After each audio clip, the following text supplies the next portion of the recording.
ونعوذ بالله من شرور أنفسنا ومن سيئات أعمالنا من يهده الله فلا مضل له ومن يضلله فلا هادي له ونشهد أن لا إله إلا الله وحده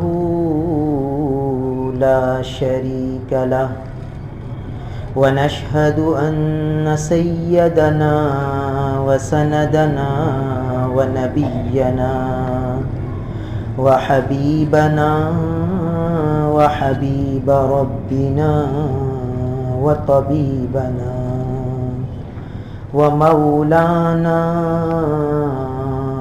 محمدا عبده ورسوله أما بعد فأعوذ بالله من الشيطان الرجيم بسم الله الرحمن الرحيم واصبر على ما يقولون واهجرهم هجرا جميلا وذرني والمكذبين أولي النعمة ومهلهم قليلا إن لدينا أنكالا وجحيما وطعاما ذا غصة وعذابا أليما صدق اللہ مولانا العظیم۔ میرے محترم بزرگوں اور عزیز بھائی، یہ سورہ مزمل کا چھٹا حکم ہے اور ساتواں حکم ان آیات مبارکہ میں بیان ہو رہا ہے۔ اس سے پہلا حکم اس سورہ مبارکہ کا تہجد کا اہتمام، قم اللیل۔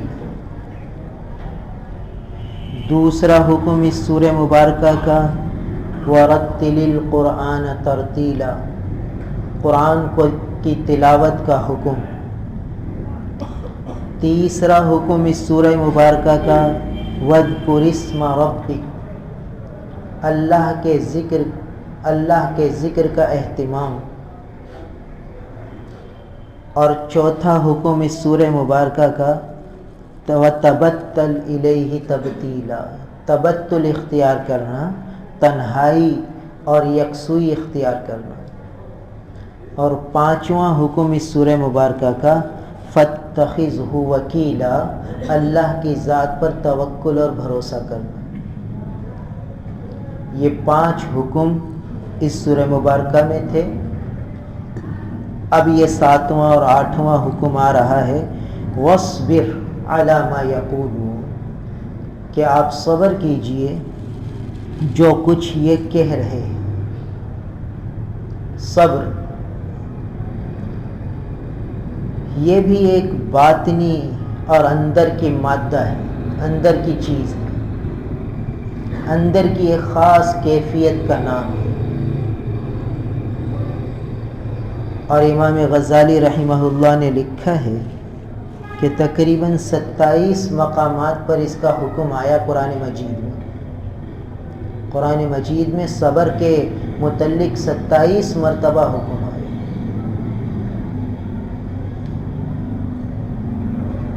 اور اس کے بڑے فضائل قرآن میں بیان فرمائے۔ ان اللہ مع الصابرین، اللہ تعالی کی معیت مل جاتی ہے صبر کرنے والوں، اللہ مل جاتے ہیں صبر کرنے والوں۔ اور اللہ تعالی صبر کرنے والوں پر اپنی رحمتیں نازل فرماتے ہیں. والصابرین والصابرات، صبر کرنے والے مرد، صبر کرنے والی عورتیں، ان کے لیے اللہ تعالی نے جنت میں اعلیٰ مقام تیار کر رکھا. اور امام غزالی رحمہ اللہ فرماتے ہیں کہ صبر کرنے والا اس شخص سے زیادہ مقام حاصل کر لیتا ہے اللہ کے قرب کا کہ ایک شخص صائم الدہر ہو، ہمیشہ روزہ رکھتا ہو، اور قائم اللیل ہو، ساری رات عبادت کرتا ہو. تو ساری رات جاگ کر گزارنے والا اللہ کے سامنے کھڑے ہو کر اور ہر دن میں روزہ رکھنے والا، اس کا کتنا اونچا مقام ہوگا. مگر صبر کرنے والا اس سے بھی آگے نکل جاتا ہے. اتنے فضائل ہیں صبر کے. اور والعصر ان الانسان لفی خسر، اس میں فرمایا کہ خسارے سے نکلنے والے ان میں سے ایک کام جو ہے جس سے آدمی خسارے سے نکلے گا، وتواصوا بالصبر، صبر کی آپس میں تلقین کرنے والے، ایک دوسرے کو صبر کی تلقین کرنے والے. اور صبر کا معاملہ ہر وقت، ہر آن، ہر لمحے جاری ہے. صبر کا تعلق ہر وقت انسان سے لگا ہوا ہے.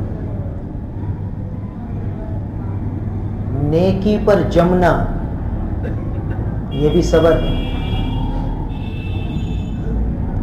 اور گناہوں سے بچنا یہ بھی صبر ہے. غصے کو برداشت کرنا یہ بھی صبر ہے. مصیبت اور صدمے کو برداشت کر لینا یہ بھی صبر ہے. ہر وقت صبر کا حکم انسان کی طرف متوجہ ہے. تو ہم غور کریں کہ ہم اس حکم کو کتنا پورا کر رہے ہیں. اس حکم پر عمل کر کے اللہ کی معیت مل جاتی ہے، اللہ کا قرب مل جاتا ہے، اللہ تعالیٰ کی رحمتیں برسنا شروع ہو جاتی ہیں جو صبر کر لیتا ہے. دیکھیے، ایک آدمی کو کسی نے کچھ کہہ دیا، اب اس کو غصہ آ گیا. اب جب غصہ آیا تو جواب میں یہ بھی کچھ کہے گا. جب یہ کچھ کہے گا تو اس نے بے صبری کر لی اور اللہ کی معیت سے محروم ہو گئی، اللہ کی معیت سے محروم رہے. صبر کر لیتا، برداشت کر لیتا تو اللہ کی رحمت بھی مل جاتی، جنت بھی مل جاتی، اللہ تعالیٰ کی معیت بھی مل جاتی، اور صائم الدہر اور قائم اللیل سے آگے نکل جاتا. دیکھیے، ہم کہتے بھئی یہ آدمی، بھئی مجھ سے برداشت نہیں ہوتا، بھئی اگر وہ اینٹ دے گا تو میں پتھر دوں گا، وہ ایک کہے گا میں 10 سناؤں گا. بھائی میرا غصہ جو ہے بڑا خراب ہے. یہ کہہ کے آدمی یوں ظاہر کرتا ہے کہ جیسے میں بہت اچھا آدمی ہوں، اور اپنی بڑی شان ظاہر کرتا ہے کہ بھئی میرا غصہ خراب ہے، میں 1 کی 10 سناتا ہوں. بھائی 1 کی 10 سنا کے کتنا نقصان اٹھا رہا ہے اپنا، کتنا اللہ سے دور ہو رہا ہے، جنت سے محروم ہو رہا ہے، رحمتوں سے محروم ہو رہا ہے. اب شیطان ہمارے ساتھ ہے. دیکھیے، امام غزالی رحمہ اللہ نے لکھا ہے کہ یہ جو صبر کی دولت ہے یہ کسی اور مخلوق کے پاس نہیں ہے، یہ اللہ تعالیٰ نے انسان کو دی ہے. دیکھیے، فرشتوں کے پاس نہیں ہے صبر، وہ تو اطاعت میں لگے ہوئے ہی ہیں. ان کے سامنے اور کوئی چیز ہے ہی نہیں، نہ خواہشات ہیں، نہ شہوات ہیں، نہ لذات ہیں، کچھ بھی نہیں ہے. ان کو حکم ملا بھائی نماز پڑھو تو نماز میں لگے ہوئے، حکم ملا سجدہ کرو تو سجدے میں لگے ہوئے ہیں۔ اب کچھ بھی ہو رہا ہے سامنے، نہ ان کو بھوک لگے گی، نہ پیاس لگے گی، نہ کچھ لگے گا، نہ کچھ خواہش ہے، نہ لذت ہے، نہ شہوت ہے۔ سجدے میں لگے ہوئے تو سجدے میں لگے ہوئے، نہ تھکیں گے نہ کچھ ہوں گے۔ تو یہ دولت فرشتوں کے پاس بھی نہیں ہے صبر کی، اور یہ دولت شیاطین کے پاس بھی نہیں ہے۔ شیاطین اپنی خواہشات میں لگے ہوئے، ان کے پاس بھی نہیں ہے یہ سعادت، یہ دولت۔ حیوانات کے پاس بھی نہیں ہے، حیوانات بھی اپنی خواہش کو پوری کرنے میں لگے ہوئے ہیں، جیسے موقع ملتا ہے اپنی خواہش پوری کر لیتے ہیں۔ جانور ہیں، حیوانات ہیں، اپنی خواہشات جیسے چاہتے ہیں پوری کر لیتے ہیں۔ ہاں یہ دولت، یہ سعادت اللہ نے انسان کو دی ہے، اسی لیے تو اتنے سارے اس کی فضیلتیں ہیں کہ اللہ کی معیت مل جاتی ہے۔ اب دیکھیے فجر میں اٹھنا ہے، طبیعت پہ کیسا جبر کر رہا ہے، یہ صبر ہی تو ہے۔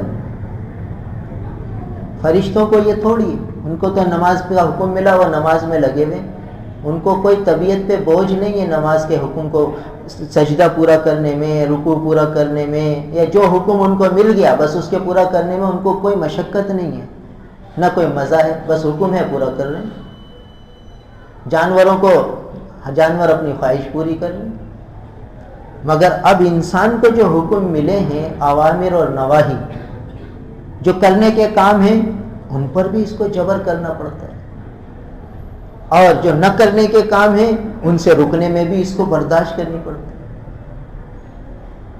اب گاہک آیا دکان پر اور خراب مال رکھا ہوا ہے، سیدھا سا آدمی ہے، اب دل چاہتا ہے کہ اس کو بھیڑ دو سارا، نہ تو مگٹھا نکل جائے گا۔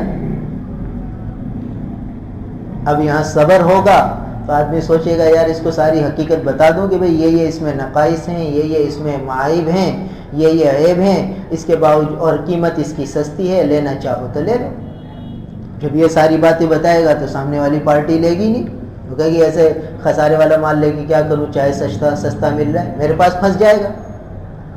اب ہم باتیں گھمائیں گے اور ایسا اس کو پانی میں لیں گے کہ بھئی خوش ہو جائیں گے کہ یار سارا گٹھا نکال دیا میں نے تو۔ ابھی یہ اس نے صبر نہیں کیا، اس کو اللہ کی معیت بھی نہیں ملی، اس کو دنیا کا نفع تو مل گیا اور یہ اس نفع پر خوش ہو گیا کہ میں نے 10,000 کما لیے، میں نے 5,000 کما لیے، میں نے 1,00,000 کما لیے۔ تو یہ سب تو فانی ہے، اللہ کی معیت نہیں ملی، رحمتیں برکتیں نہیں ملی، اور صائم الدہر اور قائم اللیل کا مقصد آگے نہ بڑھ سکا، اور جنت کی نعمتیں اس کے لیے نہیں ہوئی اس عمل سے۔ دیکھیے ساس اور بہو کا معاملہ آیا، آج گھروں میں لڑائی جھگڑے کیوں ہیں؟ بہو کہتی ہے میں کتنا صبر کروں، صبر کا کوئی صلہ تو ملتا نہیں۔ یہاں حکم مل رہا ہے وَاصْبِرْ، صبر کیجئے، اللہ کے رسول کو ابتدا میں حکم ملا ہے صبر کرنے کا، اور یہاں ہم کہتے ہوئے ہم کتنا صبر کریں، ہم سے تو صبر نہیں ہوتا، کب تک برداشت کریں، اور صبر کا کوئی صلہ بھی نظر نہیں آتا۔ جتنا بھی کرو بھائی بھگتو اور سنو، کر کر کے بھگتے سنتے ہی رہو، تب ہم سے تو برداشت نہیں ہوتا۔ اب تو ہم یوں کہیں گے اور یوں کہیں گے اور یوں کہیں گے۔ تو اب جو عورت اس طرح سوچے گی تو سمجھیے کہ شیطان اس کو صبر سے محروم کر رہا ہے، اس کو بے صبری پر ابھار رہا ہے۔ قرآن میں 27 جگہ حکم ملا، اس کے خلاف کرنے پر ابھار رہا ہے کہ بھائی اب بس، اب صبر کی بھی انتہا ہوتی ہے، برداشت کی بھی انتہا ہوتی ہے۔ اب اگر ایسا کہے تو یوں کر دینا، اور پھر جب عورت مغلوب ہو جاتی ہے تو کر جاتی ہے، اور کر جاتی ہے تو پھر انجام کیا ہوتا ہے یہ آج ہم سب دیکھ رہے ہیں۔ ایسے ہی ساس کہتی ہے کہ میں کتنا برداشت کروں، کتنا برداشت کروں، برداشت کی بھی کوئی حد ہوتی ہے، اب تو میں یوں کر دوں گی اور یوں کر دوں گی، اور جب وہ کرتی ہے تو پھر انجام دیکھ لیتی۔ تو اگر ساس صبر پر آ جائے اور بہو صبر پر آ جائے تو ہمارے معاشرے میں خوشگوار تبدیلیاں آ جائیں.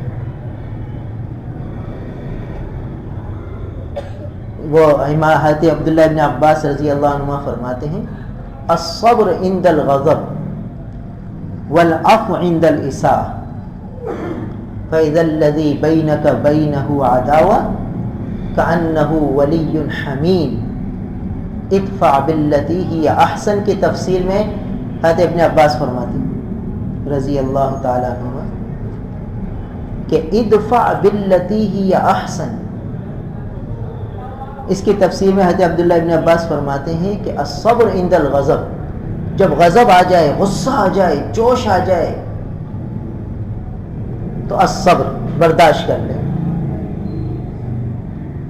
والعفو عند الإساءة، اور جو برا سلوک کرے اس کو معاف کر دے، درگزر کر دے. جس میں یہ دو خوبیاں ہوں گی کہ غضب پر صبر اور برے سلوک پر درگزر، یہ دو خوبیاں جو اپنے اندر لے آئے گا فَإِذَا الَّذِي بَيْنَكَ وَبَيْنَهُ عَدَاوَةٌ كَأَنَّهُ وَلِيٌّ حَمِيمٌ. کیا ہوگا کہ اگر دشمنی ہوگی تو اللہ تعالیٰ اس دشمنی کو گہری دوستی سے بدل دیں گے. كَأَنَّهُ وَلِيٌّ حَمِيمٌ، گہرا دوست بنا دیں گے. امام اعظم ابو حنیفہ رحمہ اللہ کا قصہ مشہور ہے. ایک شخص حضرت امام رحمہ اللہ کو گالیاں لکھ کے بھیجتا تھا. بھائی ہم اپنا جائزہ لیں، کوئی مجھے گالی دے دے، مجھ سے برداشت ہوگا؟ فوراً تغیر ہو جائے گا، ساری نرمی سختی میں بدل جائے گی، غصے سے بھر جاؤں گا. میرے کو گالی دیتا ہے، میں نے کون سا کچھ بگاڑا؟ اب امام صاحب رحمہ اللہ کو وہ شخص گالیاں لکھ کر بھیجتا تھا. امام صاحب کے پاس وہ اس کا رقعہ پہنچتا، وہ پڑھتے، اس میں گالیاں ہی گالیاں، آپ ایسے، آپ ایسے، آپ ایسے، آپ یوں، آپ یوں، آپ یوں. اس کو پڑھتے اور مسکراتے اور جواب میں ٹوکرا منگاتے پھلوں کا، اور مہنگے سے مہنگے پھل کا ٹوکرا منگا کر جو خط لانے والا ہوتا ہے اس کے کہتے یہ اس کو دیا نا، کہ نا امام صاحب نے یہ جواب دیا. اب وہ ٹوکرا مل جاتا، وہ کھا لیتا، مزے کرتا. پھر کچھ عرصے بعد پھر گالیوں بھرا خط لکھتا، اور امام صاحب پھر جواب میں کوئی مٹھائی کا ٹوکرا بھیج دیتے، کوئی پھلوں کا ٹوکرا بھیج دیتے. دیکھیے الصبر عند الغضب والعفو عند الإساءة، اس پر عمل ہو رہا ہے. یہ ہمارے اسلاف، یہ ہمارے اکابر، یہ ہمارے بڑے عمل کر کے بتا کے گئے ہیں کہ ایسے عمل ہوتا ہے. باتیں کر کے نہیں گئے وہ لوگ. آج ہم تو باتیں کرتے ہیں، ہم سیمپل نہیں ہے کہ بھئی دیکھو ایسے بن جاؤ. صحابہ فرماتے تھے کونو مثلنا، ہمارے جیسے ہو جاؤ. تو یہ ہمارے اسلاف، یہ بڑے، یہ کر کے دکھا گئے. تو اب وہ گالیاں سنتے تو غضب ہوتا، غصہ آتا، اسے برداشت فرماتے. اور وہ اتنی برا فعل کرتا ہے ان کے ساتھ، برا سلوک کرتا کہ گالیاں لکھ کے بھیج رہے، اور یہ جواب میں درگزر فرماتے، بلکہ اور حسن سلوک کا معاملہ فرما کر اس کو مٹھائی اور پھل بھیجتے. کچھ عرصے یہ ہوتا رہا، یہ وہاں سے گالیاں آتی، یہاں سے ہدیے جاتے، تحفے جاتے، یہ معاملہ چلتا رہا. کچھ عرصے بعد وہ آ کر حضرت کے پاؤں میں گر گیا، کأنہ ولی حمیم ہو رہا ہے، گہرا دوست بن رہا ہے، خادم اور غلام بن رہا ہے. کہنے لگا حضرت مجھے میری بے ادبیاں معاف فرما دیجیے. یہ تبدیلی اس کے دل میں کس نے ڈالی؟ کہاں تو اس کو اتنا تنفر تھا کہ امام صاحب ایسے ایسے ایسے، اور آج امام کے قدموں میں آ کے گر رہا ہے. یہ اس کے دل کو کس نے پھیرا؟ یہ وہاں سے چین چلی، یہاں سے عمل چلا، قبول ہوا اللہ کی بارگاہ میں، وہاں سے کأنہ ولی حمیم کا حکم صادر ہو گیا. اور اس کا دل بدلا، آ کے قدموں میں گر گیا، کہنے لگا حضرت میں تو بے ادبیاں کرتا ہی رہا اور آپ اس کے جواب میں مجھے یہ دیتے رہے۔ فرمایا کہ بھائی تم اپنی نیکیاں ہمیں دے رہے تھے، جب تم نے ہمیں گالیاں دیں تو گویا کہ اپنی نیکیاں ہمیں دیں، تم ہمیں لافانی ہدیے دیتے رہے، اپنی نیکیاں جو تمہاری نیکیاں ہیں یہ لافانی ہدیے ہیں آخرت کے اعتبار سے، وہ تم ہمیں دیتے رہے۔ تو ہمیں اچھا نہ لگا کہ ایک آدمی ہمیں لافانی ہدایہ دے اور ہم اسے فانی ہدیے بھی نہ دیں، تو اس لیے ہم نے سوچا کہ بھئی کچھ تو تبادلہ ہو، کہ یہ فانی اس کا بدلہ تو نہیں ہے مگر تم تو ہمیں لافانی دے رہے۔ اس نے معافی مانگی۔ امام اعظم ابو حنیفہ رحمہ اللہ کا ایک اور قصہ لکھا ہے، دیکھیے صبر کی مثالیں ہیں عمل کے اعتبار سے۔ امام اعظم ابو حنیفہ رحمہ اللہ رحمۃ واسعہ ساری رات عبادت میں لگے رہتے، مشہور ہے کہ 40 سال تک عشاء کے وضو سے فجر کی نماز پڑھی، 40 سال تک۔ اور سونے کا وقت کیا تھا؟ قیلولہ فرماتے تھے دوپہر کو، یعنی دوپہر کو کھانا کھا کے ظہر سے تھوڑی دیر پہلے آرام فرماتے تھے، اتباع سنت میں۔ یہ بھی اتباع سنت میں کہ رسول اللہ صلی اللہ علیہ وسلم قیلولہ فرماتے تھے تو اتباع سنت میں اس تھوڑی سی دیر سو لیتے تھے، اور یہی وقت سونے کا ہوتا تھا۔ اس کے بعد پھر سارا دن مشغول ہی مشغول، اپنے زمانے میں محنتیں کر گئے۔ آج جتنا دین پر عمل ہو رہا ہے، امام اعظم ابو حنیفہ رحمہ اللہ کا کھاتا کھلا ہوا ہے۔ امام بخاری رحمہ اللہ امام محمد رحمہ اللہ کے شاگرد ہیں۔ امام محمد رحمہ اللہ کے پاس امام بخاری آئے۔ امام محمد کا نام محمد ابن حسن ہے الشیبانی رحمہ اللہ، امام بخاری رحمہ اللہ کا نام محمد ابن اسماعیل ہے، تو استاد کا نام بھی محمد، شاگرد کا نام بھی محمد۔ تو امام بخاری رحمہ اللہ امام محمد کے شاگرد ہیں۔ امام محمد رحمہ اللہ فقہ پڑھایا کرتے تھے، تو ان کو فرمایا کہ بھائی محمد تم یوں کرو کہ حدیث کا علم حاصل کرو، تمہاری طبیعت حدیث کی طرف زیادہ مائل ہے، تو تم فقہ کے بجائے حدیث میں محنت کرو تو تمہارے جوہر کھلیں گے، تمہیں فائدہ ہوگا۔ اس زمانے کے استاد بھی بڑے عجیب ہوتے تھے، ذہانت دیکھی، ان کی صلاحیت دیکھی، ان کی مہارت دیکھی، تو فرمایا کہ محمد تم حدیث میں محنت کرو، اس میں تمہارے جوہر کھلیں گے۔ اور شاگرد بھی بڑے عجیب ہوتے تھے، استاد کی بات مانتے تھے، تو امام بخاری رحمہ اللہ نے امام محمد کی بات مانی اور حدیث کا علم سیکھنا شروع کیا، اور امیر المومنین فی الحدیث بن گئے۔ حدیث میں اتنے آگے نکلے کہ امیر المومنین فی الحدیث بن گئے، مگر کن کی برکت سے بنے؟ امام محمد کی برکت سے بنے۔ اور امام محمد کس کی برکت سے بنے؟ امام ابو حنیفہ رحمہ اللہ کی برکت سے بنے۔ تو یہ سارا علم جتنا سیکھنا سکھانا پڑھنا پڑھانا اب ہو رہا ہے، اس کا سارا کھاتا امام ابو حنیفہ رحمہ اللہ کے کھاتے میں جا رہا ہے۔ اپنے زمانے میں محنت کر گئے، یعنی 40 سال تک عشاء کے وضو سے فجر کی نماز پڑھنا کوئی معمولی بات ہے، اور یہ وقت ملتا تھا قیلولے کا تھوڑی دیر کا، 40-50 منٹ بنتے تھے تقریباً، اس وقت میں سوتے تھے۔ ایک شخص کو شرارت سوجھی کہ میں امام صاحب کے صبر کا امتحان لوں، بڑے امام بنے ہوئے، تو جب حضرت کے سونے کا وقت ہوتا تو جا کے دروازہ کھٹکھٹاتا، حضرت تشریف لاتے، کہتا حضرت ایک مسئلہ پوچھنا ہے۔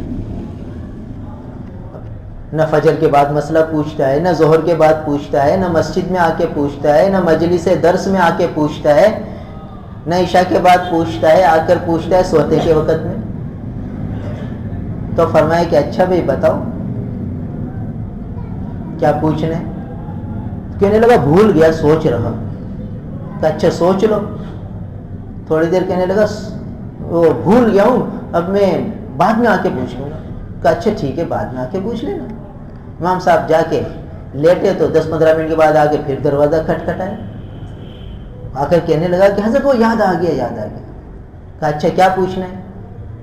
کہ او حضرت پھر ذہن سے نکل گیا، میں ذرا کم عقل ہوں، ذہن سے نکل گیا. کہ اچھا کوئی بات نہیں، سوچ لو.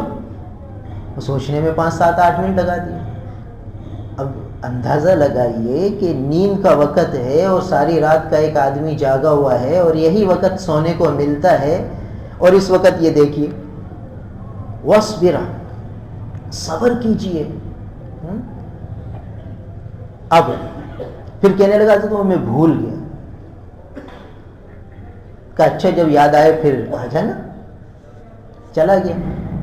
نیند خراب کر دی ایک دن کی. تو نیند کے وقت میں آدمی کو جگا دو تو نیند خراب ہو جاتی ہے.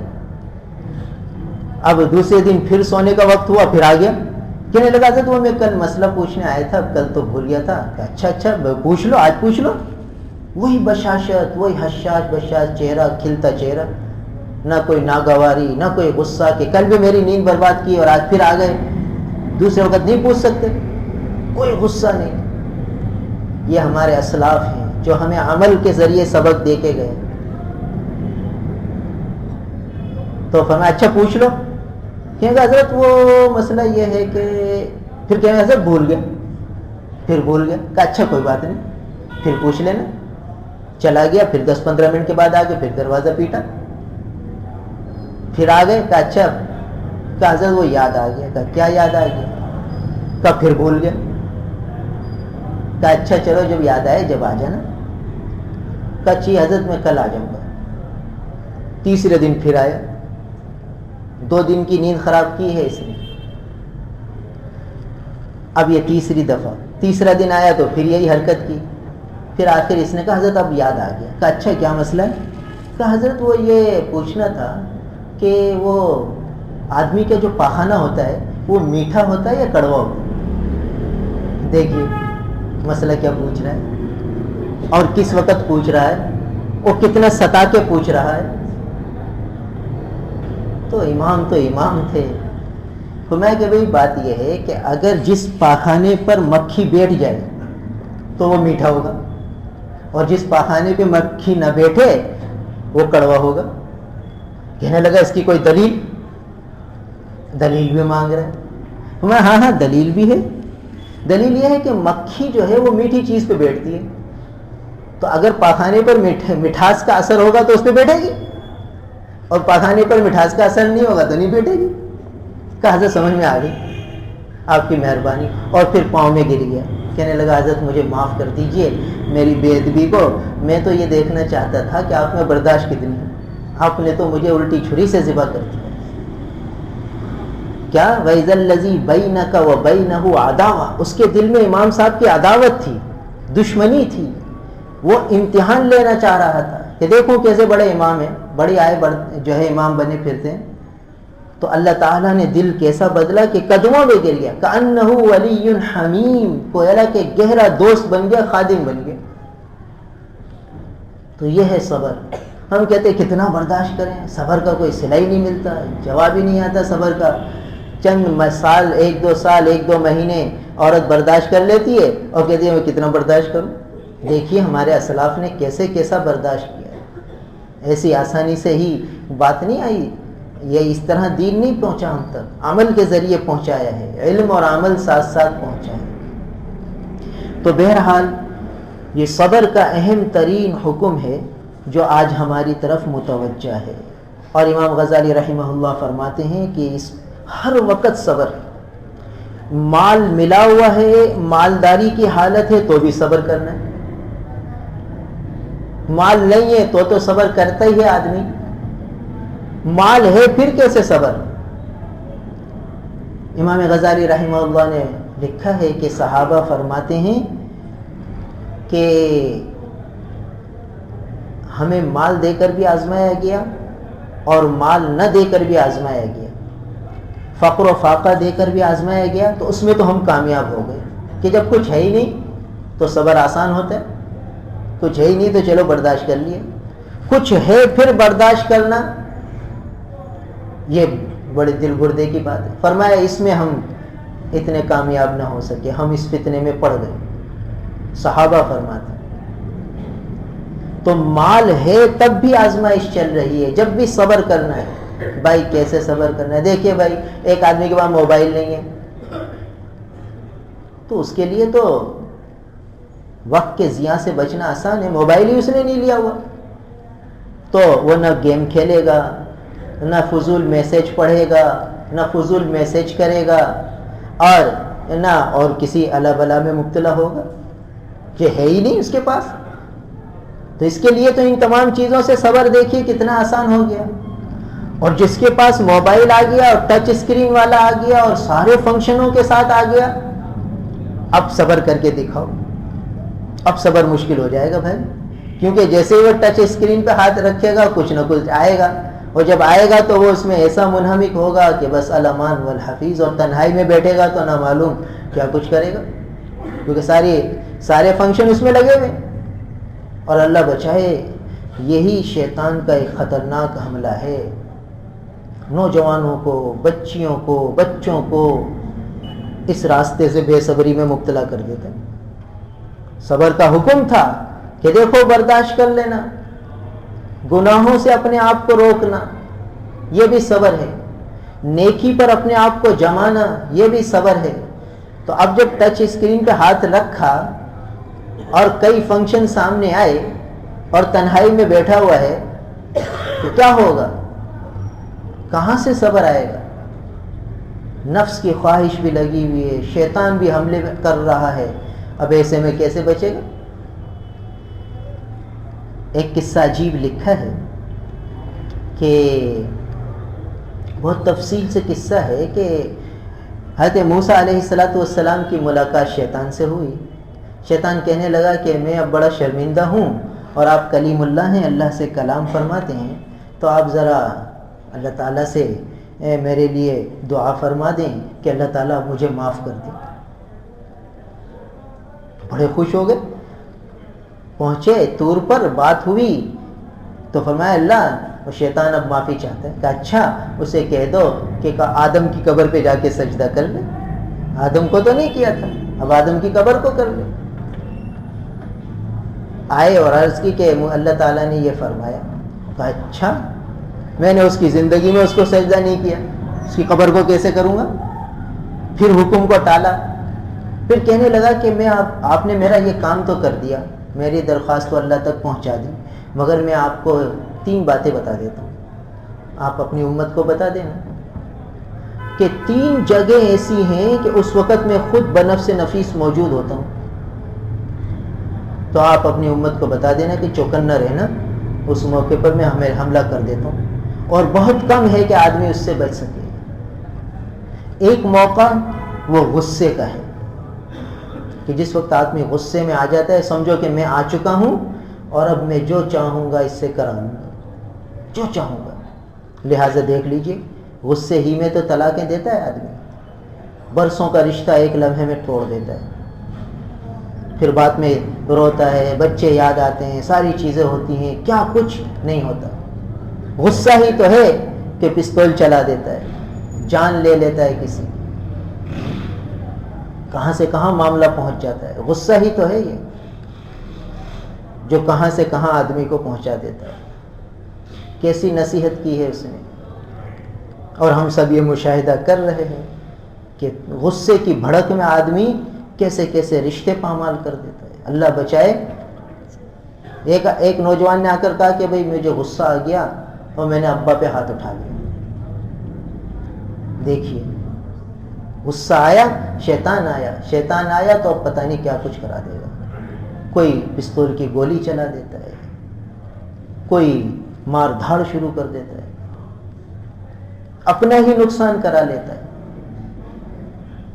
ایک ساتھی کا قصہ آیا کہ ایک دکاندار سے کچھ لاکھ روپے مانگتا تھا، 2-3 لاکھ روپے، وہ نہیں دیتا تھا، بار بار جا کے تقاضا کرتا تھا، نہیں دیتا تھا۔ ایک دن غصے میں آ کے اس کی دکان پہ اینٹ اٹھا کے اس کو مار دی کہ تو دیتا کیوں نہیں، زخمی کر دیا۔ اس نے جا کے FIR کٹا دی. جہاں 2 لاکھ مانگتا تھا 3 لاکھ دے کے جان چھڑائی. وہ 2 لاکھ بھی گئے, 3 لاکھ اوپر سے گئے, جیل میں بھی بند ہو کے آیا. یہ ہے غصہ. تو یہ شیطان آ جاتا ہے. دیکھیے یہ بے صبری تو ہے. صبر کرنا تھا, برداشت کرنا تھا. یہ نہیں ہوتا آدمی سے. یہ نہیں ہوتا تو انجام یہ ہوتا ہے. تو شیطان نے کہا کہ ایک تو غصے کے موقع پر میں موجود ہوتا ہوں, بنفس نفیس ہوتا ہوں, اور ایک موقع جب تنہائی ہو اور مرد اور عورت نامحرم اجنبی ہوں تو بس میں منہ کالا کرا دیتا ہوں. یہ قصہ اس پہ یاد آئے کہ موبائل پر جب آدمی تنہائی میں بیٹھتا ہے, نوجوان تنہائی میں بیٹھتے ہیں, بچے بچیاں تنہائیوں میں بیٹھتی ہیں, تو اب کیا ہے وہاں؟ اللہ بچائے, سارے ہی فواحش اور منکرات ہی سے بھرا ہوا ہے. یہ باطل کی بہت بڑی سازش ہے. یہ باطل کا بہت بڑا اٹیک اور حملہ ہے جو اس وقت اسلامی دنیا پر مسلمان بچے بچیوں پر اس نے کیا ہے. اب اسے تلوار اور تیر چلانے کی ضرورت نہیں ہے مسلمانوں کے خلاف. اب اسے ایٹم اور کیا کہتے ہیں ڈرون حملوں کی اب اسے ضرورت نہیں ہے کہ مسلمانوں پر یہ کرے. وہ مسلمانوں کو اس طریقے سے جال میں پھنسا رہا ہے اور پھنسا چکا کہ تقوی والے بچے, نوجوان بچے بچیاں بیچارے کا لکھتے کہ بھئی یہ کام ہو جاتا ہے. تنہائی میں تھوڑا سا موبائل ہاتھ میں آتا ہے اور پھر نفس و شیطان ساتھ لگا ہوا ہے, کہاں سے کہاں نکل جاتا ہے آدمی. تو جو دیندار ہوتے ہیں پھر افسوس ہوتا ہے, توبہ کرتے ہیں, اللہ سے معافی مانگتے ہیں. اب یہ کس نے کرایا؟ یہ شیطان آ گیا. تنہائی ہے اور موبائل ہاتھ میں ہے, سارے اس میں سسٹم لگے ہوئے ہیں, جہاں چاہے نکل جاؤ. تو لیا تو تھا صرف شغل کے لیے کہ چلو 5-7 منٹ کے لیے اٹھا رہا ہوں اور میں تھوڑا سا گیم کھیل کے رکھ دوں گا. اب گیم کھیلتے کھیلتے کہاں سے کہاں نکل گیا. کون دیکھ رہا ہے؟ ایک ہستی دیکھ رہی ہے جس کو جواب دینا ہے, اسی کے پاس جانا ہے. اسی کا یہ حکم ہے وَاصْبِرْ, صبر کیجئے. تو اب صبر کرنا ہے. تو کتنے لوگ ہیں یعنی اپنے بچے بچیوں کو اس قسم کے موبائل لا کے دے دیتے کہ بھئی کھیلو, اور مطمئن ہے کہ ہم نے اپنے بچوں کی خواہش پوری کر دی, اور یہ پتہ ہی نہیں کہ بچے بچیاں اب اس میں کیا کر رہے ہیں, کہاں سے کہاں نکل رہے ہیں. تو حکم ہے وَاصْبِرْ, صبر کیجئے. وہ تیسری بات شیطان نے یہ کہی کہ جب آدمی اللہ کے راستے میں جانے کے لیے نکلتا ہے تو بس میں آ جاتا ہوں, اور میں آ جاتا ہوں اور اتنے وسوسے دل میں ڈالتا ہوں کہ اس کا بندھا ہوا بستر تک کھلوا دیتا ہوں. ایسے ایسے حالات سامنے کر دیتا ہوں کہ وہ آدمی کی ہمت جو ہے نا پست ہونے لگتی کہ اب کیسے نکلوں, کیا کروں, کیا ہوگا, کیسے ہوگا. تو دین کی محنت کے لیے وہ جا رہا ہے, اللہ کے کلمے کو بلند کرنے کے لیے وہ جا رہا ہے, اپنے سب کچھ عزیز و اقارب کو چھوڑ رہا ہے, بستر باندھ چکا ہے, نکلنے کے لیے تیار ہے. اب وساوس کا حملہ ہوگا اس پر. اور سمجھو اب شیطان بنفس نفیس آ چکا ہے, اس لیے کہ جب یہ خیر کے کام میں نکلے گا تو خیر ہی خیر پھیلے گی, خود بھی خیر پہ چلے گا, لوگوں کو بھی خیر پہ لائے گا. تو شیطان کے بالکل اپوزٹ ہو رہا ہے. تو براہ راست شیطان کے گویا کے دل پہ حملہ کر رہا ہے. تو شیطان کیسے چھوڑے گا؟ تو وہ اس طرح اس کے وساوس ڈالے گا اور اس کے بدے ہوئے بسترے کو کھلوا دے گا. ایسے ایسے عذر سامنے آ جائیں گے کہ وہ کہے گا یار بس پھر چلے جائیں گے, ابھی تو بہت وقت ہے, اگلے دفعہ چلے جائیں گے, یہ سوچ کے وہ چھوڑ دے گا. تو شیطان نے یہ نصیحت کی تھی حضرت کلیم اللہ علیہ السلام کو. تو بہرحال یہ صبر کا معاملہ, بات چلی ہے صبر پر, تو ہر موقع پر صبر کرنا ہے. تو علماء نے لکھا ہے کہ اطاعت پہ جمنا یہ بھی صبر ہے. یہ نہیں کہ کبھی نیکی کر لی, کبھی سورہ یاسین پڑھ لی, کبھی نہیں پڑھی, کبھی سورہ کہف پڑھ لی, کبھی نہیں پڑھی, کبھی صلاۃ التسبیح پڑھ لی, کبھی نہیں پڑھی. نہیں, صبر علی الطاعۃ, اطاعت پر جمنا کہ مجھے یہ نیکی کرنی ہے اور مستقل کرنی ہے اور ہمیشہ کرنی ہے. یہ نہیں کہ بھئی کبھی کی کبھی نہیں کی, تو پھر یہ صابر نہیں ہے, اس کو صبر علی الطاعت کا درجہ حاصل نہیں ہے. نیکی پر جمنا ہے اور مستقل جمنا ہے. اور اگر خطا ہو جائے تو معافی مانگنی ہے۔ اب پھر کیا ہوتا ہے کہ ایک تو یہ ہوتا ہے کہ آدمی نفس کے خلاف اتنا کام کرتا ہے کہ پھر صبر اس کی عادت ہو جاتی ہے، پھر اس کا نفس مطمئنہ بن جاتا ہے۔ کیا مطلب کہ پھر ایسی اس کی رغبت ہو جاتی ہے نیکیوں کی طرف کہ گناہوں کی طرف میلان ہی نہیں ہوتا۔ جب گناہوں کی طرف میلان ہی نہیں ہوتا تو معصیت سے بچنے کا صبر والا درجہ پھر اس کی ضرورت ہی پیش نہیں آتی، اور نیکیوں کی طرف بھی طبیعت راغب ہو جاتی ہے۔ تو گویا اس نے اتنی مخالفت کی نفس کی کہ اب اس کا نفس مطمئنہ بن گیا، اور پھر جب یہ موت کا وقت قریب آئے گا تو اسے کہا جائے گا یا ایتھا النفس المطمئنہ ارجعی الی ربک راضیۃ مرضیہ فادخلی فی عبادی وادخلی جنتی۔ اللہ فرمائیں گے وادخلی فی عبادی، میرے بندوں میں داخل ہو جاؤ، وادخلی جنتی، میری جنت میں داخل ہو جاؤ۔ یعنی جب ہر موقع پر صبر کو اپنی طبیعت بنا لے گا جو آدمی۔ اور امام غزالی رحمہ اللہ نے فرمایا کہ یہ صبر ہر موقع پر آدمی کو کرنا ہے۔ اب جیسے ہی جنت میں جائے گا پھر صبر ختم۔ جنت میں نہ صبر ہے، نہ زہد ہے، نہ کسی چیز سے رکنا ہے۔ ہاں جنت میں شکر ہوگا، شکر ہی شکر، شکر ہی شکر، الحمدللہ رب العالمین، الحمدللہ رب العالمین، ہر سانس سے الحمدللہ نکلے گا، خود بخود نکلے گا۔ مگر پھر یہ ساری داستانیں ختم، پھر یہ ساری احکامات ختم۔ مگر ابھی تو حکم ہے، جب تک سانس میں سانس ہے یہ صبر کا حکم ہے۔ تو ایسی محنت کرنی ہے کہ پھر نفس مطمئن بن جائے، نفس مطمئنہ۔ تو پھر موت کے وقت یہ بشارت ملے گی کہ میرے بندوں میں داخل ہو جاؤ، میرے بندوں میں، اللہ اپنے بندوں میں شامل کر دیں۔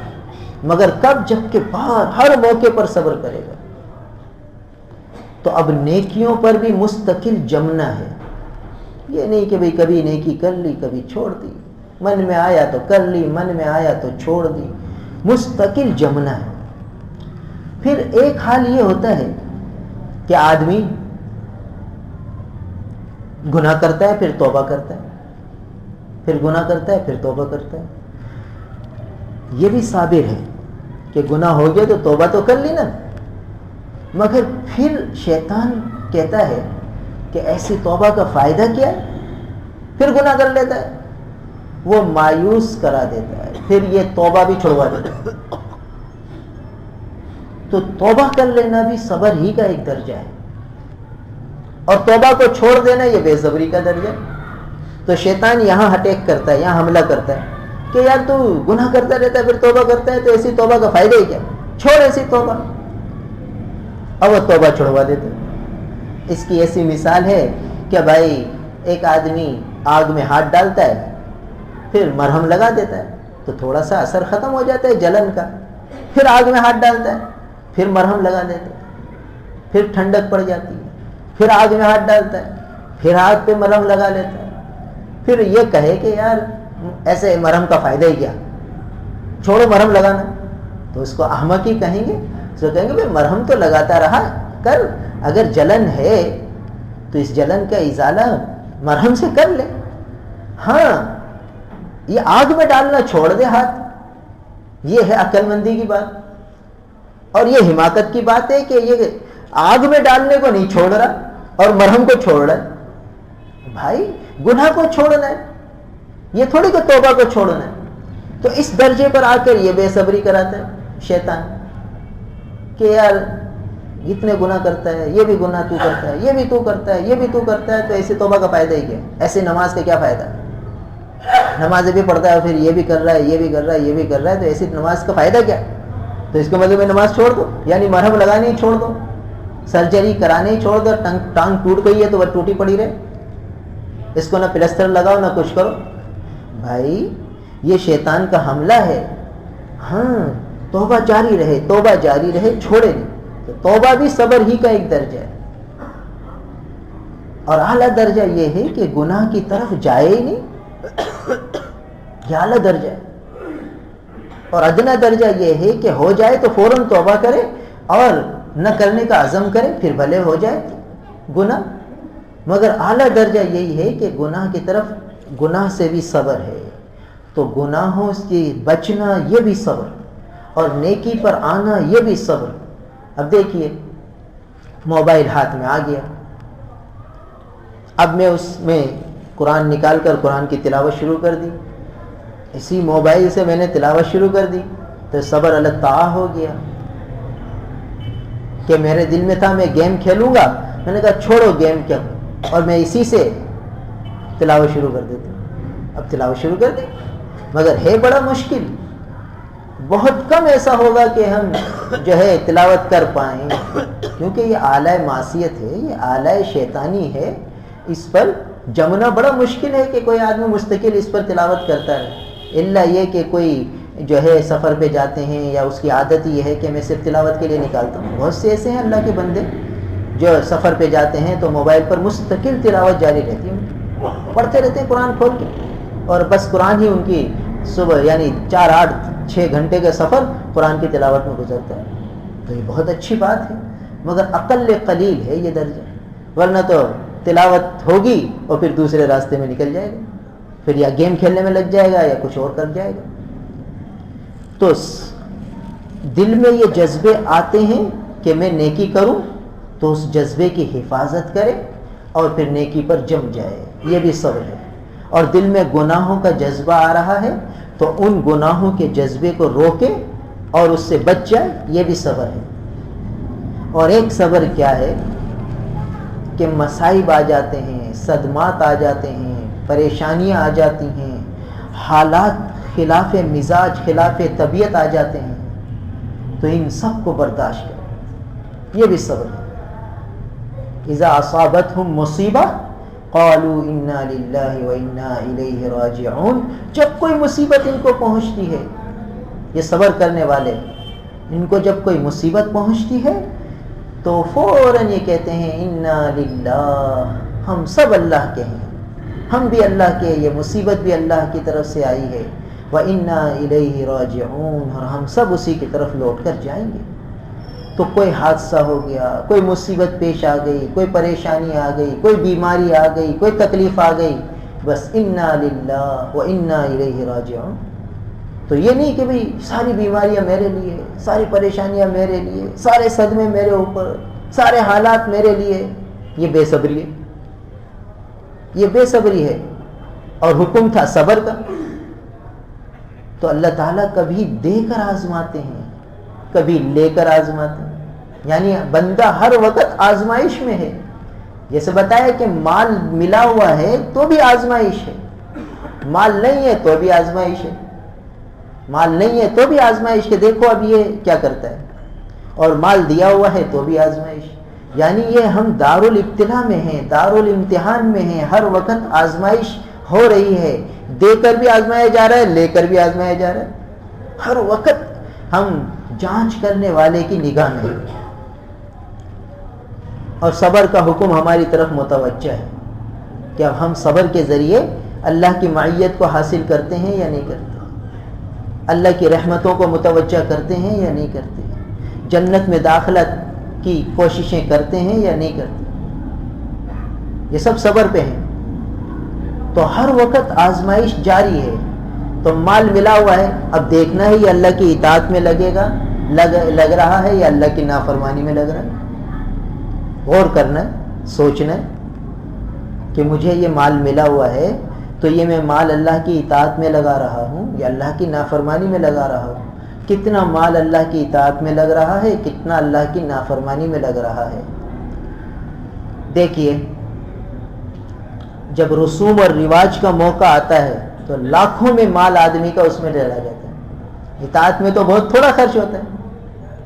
بھائی ہر آدمی نے اپنے بیٹے بیٹیوں کی شادیاں کی ہوں گی تو بتائے کہ بیٹے بیٹیوں کی شادیوں میں کتنے پیسے لگے، 1 لاکھ 2 لاکھ 3 لاکھ. غریب سے غریب آدمی بھی 2 لاکھ میں شادی کرتا ہے. تو کیا یہ 1 لاکھ 2 لاکھ مسجد کی تعمیر میں کبھی لگائے، مدرسے کی تعمیر میں لگائے، خیر کے کاموں میں اتنی بڑی رقم لگائی؟ کہتے یار ہم تو غریب آدمی ہیں، ہم کہاں لگا سکتے. تو بھائی اس خیر کے معاملے میں تو اتنی بڑی رقم نہیں لگا لی، اور جب شادی بیاہ کا موقع آیا تو اتنی بڑی لگا لی. کہتے یہ ہماری ذمہ داری ہے.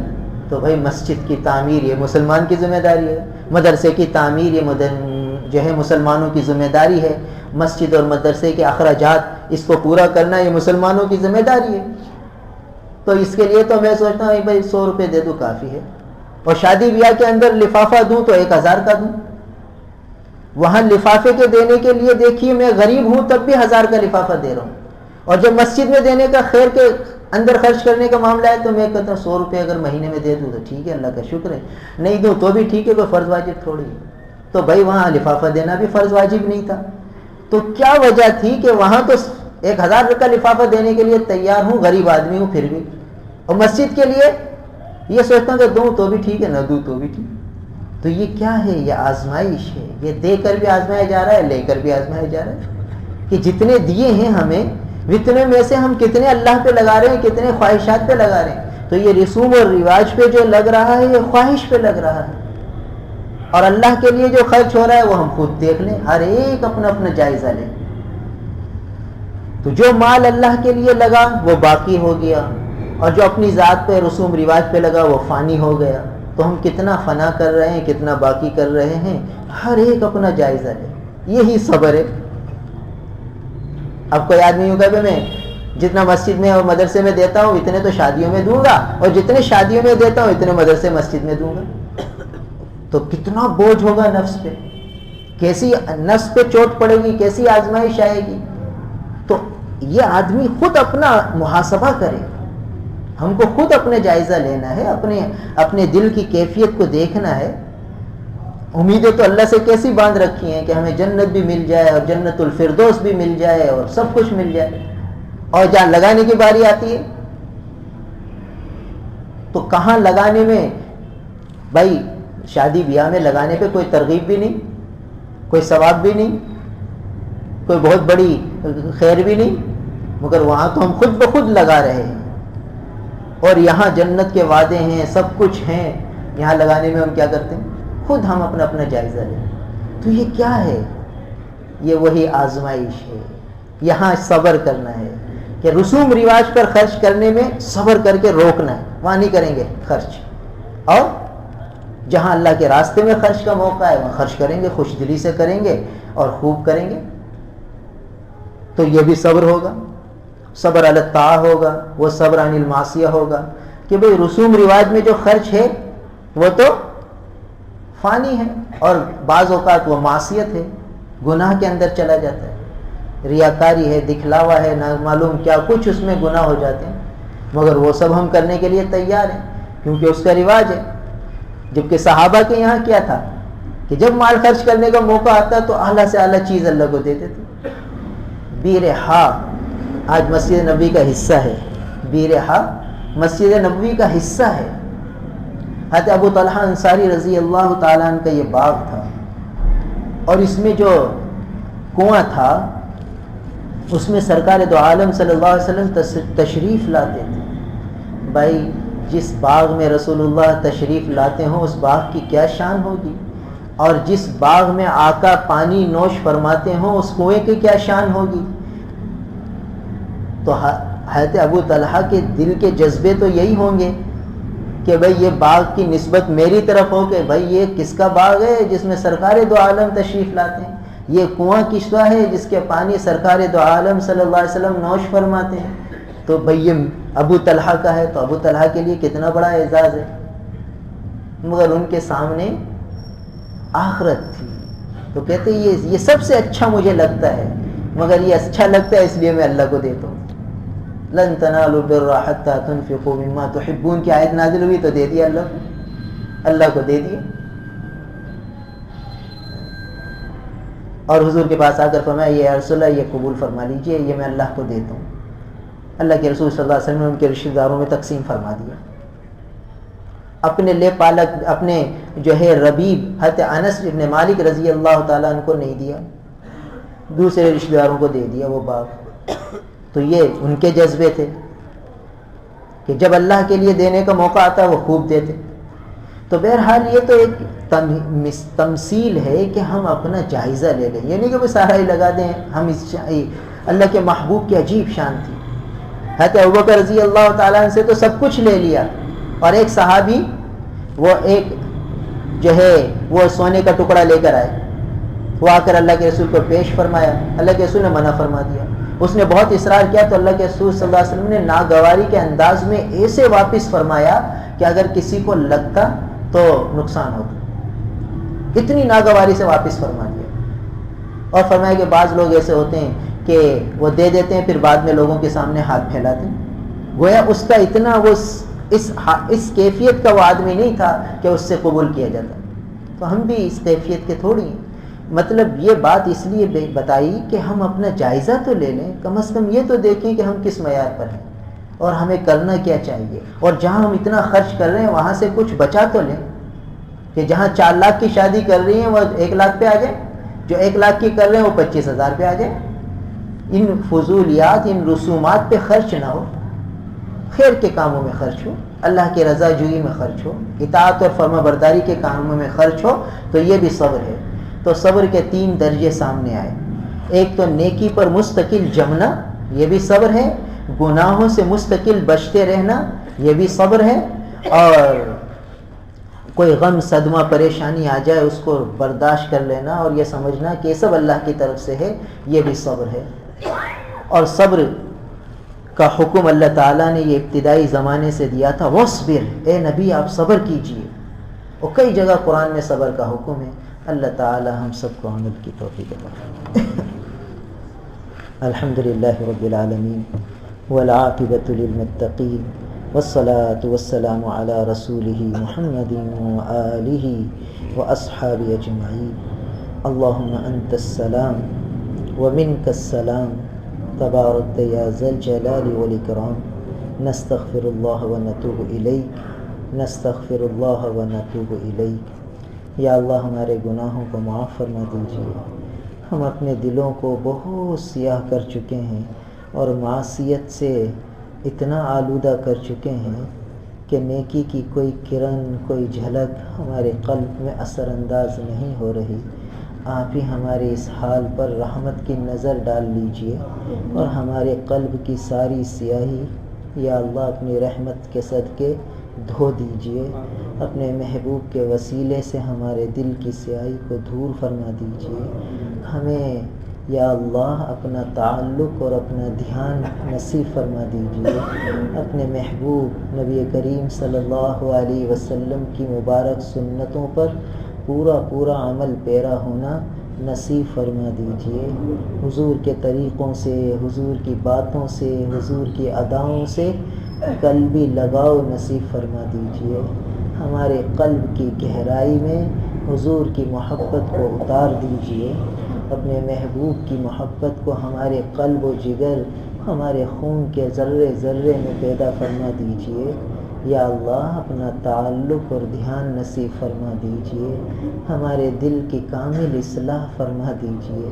یا اللہ جتنے صفات حمیدہ ہیں ان سے ہمیں متصف فرما دیجئے، اور جتنے رذائل ہیں یا اللہ ان سے ہمیں پاک اور صاف فرما دیجئے. اپنا کرم فرما دیجئے، اپنا فضل فرما دیجئے. قدم قدم پر ہماری دستگیری فرما دیجئے، ہماری تربیت فرما دیجئے. یا اللہ یہ صبر سے متعلق جو مضمون یا اللہ ہمارے سامنے آیا ہے اس پر پورا عمل پیرا ہونا نصیب فرما دیجئے. صابرین کے جو فضائل ہیں یا اللہ ہمیں نصیب فرما دیجئے. اپنی معیت ہمیں نصیب فرما دیجئے. اپنی رحمتیں ہم پر برسا دیجئے. ہمیں ہر موقع پر صبر کی توفیق عطا فرما دیجئے. نیکیوں پر جمنا ہمارے لیے آسان فرما دیجئے. گناہوں سے بچنا آسان فرما دیجئے. غصے سے بچنا آسان فرما دیجئے. یا اللہ آج اس غصے کی وجہ سے ہمارے ماحول معاشرے میں فساد اور بگاڑ ہو چکا ہے. آپ ہی کرم فرما دیجئے. ہمارے قلوب سے غیظ و غضب کو ہٹا کر عاجزی، انکساری، تواضع، للہیت پیدا فرما دیجئے. ایک دوسرے کا خیال رکھنے والا، ایک دوسرے کا ادب احترام کرنے والا، ایک دوسرے کو پر جان دینے والا ہمیں بنا دیجئے، ایثار اور ہمدردی کے جذبے ہمارے اندر پیدا فرما دیجئے، ایک دوسرے کو راحت پہنچانے والا ہمیں بنا دیجئے۔ یا اللہ مسلمان تو دوسروں کو راحت پہنچانے والا تھا، آج ہم ایک دوسرے کو تکلیفیں پہنچانے والے بنے ہوئے ہیں، ہماری اس کوتاہیوں کو معاف فرما دیجئے، ہماری ان حق تلفیوں کو معاف فرما دیجئے، ہمیں حقوق کی ادائیگی کے جذبے نصیب فرما دیجئے، ہمیں آپ کے حقوق ادا کرنے کا جوش اور جذبہ دے دیجئے، شوق اور ذوق دے دیجئے، آپ کے بندوں کے سارے حقوق ادا کرنے کے شوق اور ذوق ہمیں نصیب فرما دیجئے۔ آج تک کی جو کوتاہیاں ہوئی